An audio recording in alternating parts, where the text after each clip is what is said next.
तो गाइज आज का टॉपिक है क्या टैलेंट ओवररेटेड है, मतलब क्या हमें टैलेंट की ज़रूरत नहीं है कि दुनिया में कुछ भी खाड़ने के लिए। पहली बात, टैलेंट होना, और जैसे हम बोलते हैं कि मेहनत करो आप, तो आप टैलेंटेड व्यक्ति को भी हरा सकते हो। कोई टैलेंटेड व्यक्ति मेहनत नहीं करता। लेकिन सच बात यह है गाइज, जो मैं इस डिबेट में करना चाहूँगा कि ना टैलेंट और ना हार्ड वर्क, एक फैक्टर होता है एनवायरनमेंट।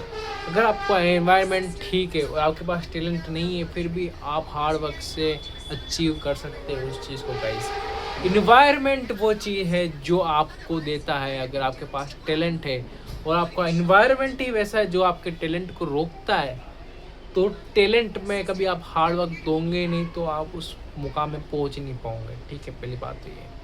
तो टैलेंट होना या ना होना ये अच्छी बात है। अगर आपके पास टैलेंट है तो मस्त बात है, लेकिन अगर आपके पास टैलेंट को दिखाने के लिए वैसा एनवायरनमेंट नहीं है, तो आपका टैलेंट आपके किसी काम का नहीं आएगा। उसी जगह अगर कोई हार्ड वर्किंग इंसान है, ठीक है, वो हार्ड वर्क करता है, बट मैंने ऐसा टैलेंटेड व्यक्ति को भी देखा जो हार्ड वर्क कर रहे हैं फिर भी असफल हो रहे हैं। कारण है environment guys. Environment the most खतरनाक फैक्टर जो हर जगह लागू होता है वो है एनवायरनमेंट। आप किसी भी जगह जाए, अगर आप उसमें एनवायरनमेंट डाल देवे तो आपकी जीत पक्का है। आप उन लोगों के साथ रहे जो उस लाइन में पहले से ही है। और कई बार ऐसे जगह आप इन्वायरमेंट मिलते हो जो आप सोचते हो कि भाई यहाँ मैं कैसे आया इतना हाई लेवल लोगों के पास। तो हाई लेवल लोगों से आपको मिलने के लिए अपना आपका भी लेवल अप करना पड़ता है गाइस। ज़रूरी नहीं लेवल अप करें, पर आपको एक्सपोजर देना पड़ता है लाइफ को। लाइफ में आपको हमेशा एक्सपोजर लेना होगा। जब भी आप नए नए चीज़ों से मिलोगे, नए नए लोगों से मिलोगे, नए नई चीज़ें करोगे, आपका एक्सपोजर बढ़ेगा, आपका एनवायरनमेंट बढ़ेगा गाइस। जितना आप घूमोगे, जितना अपना सर्कल बड़ा करोगे, अपने कूप मेंढक नहीं बढ़ेंगे। एक कसारी आगे बका उसको, अगर एक कसारी है बता दे उसको। तो वही आपको अपना एक्सपोजर बढ़ाना होगा। एक्सपोजर बढ़ाना होगा तो आपको नई नई चीज़ें समझ में आएगी, आपका एनवायरनमेंट बढ़िया होगा। ठीक है, बहुत से लोग जैसे कि स्टडी में भी होता है कि बहुत से लोग बैठ जाते हैं बहन चो कहीं नहीं करूँगा मैं, बैठ जाते हैं बस पढ़ाई करने, बस पढ़ाई करते हैं। फिर बाद में देखते हैं कि उनको कोई बीमारी हो गई, इन्हें कोई ध्यान ही नहीं दिया सेहत का।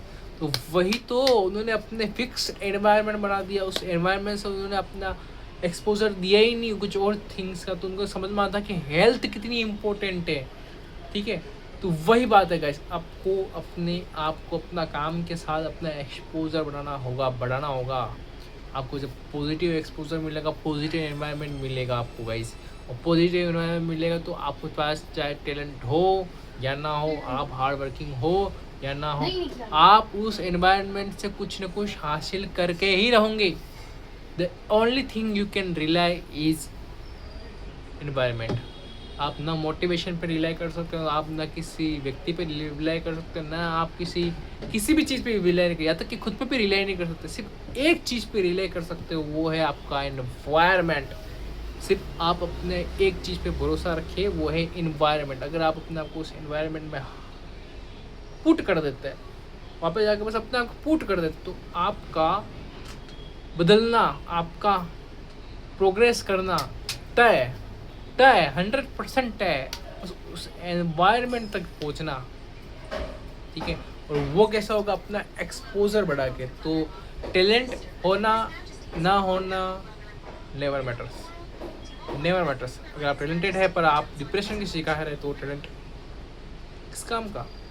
तो टैलेंट हो बट साथ में माइंडसेट हो। माइंडसेट बनता है इन्वायरमेंट से गाइस समझो इस बात को। Environment is very important. तो आज का टॉपिक यही था, टैलेंट ज़्यादा इंपॉर्टेंट है या हार्ड वर्क। तो ना हार्ड वर्क इंपॉर्टेंट है ना टैलेंट इंपॉर्टेंट है, इम्पोर्टेंट है इन्वायरमेंट। बाय।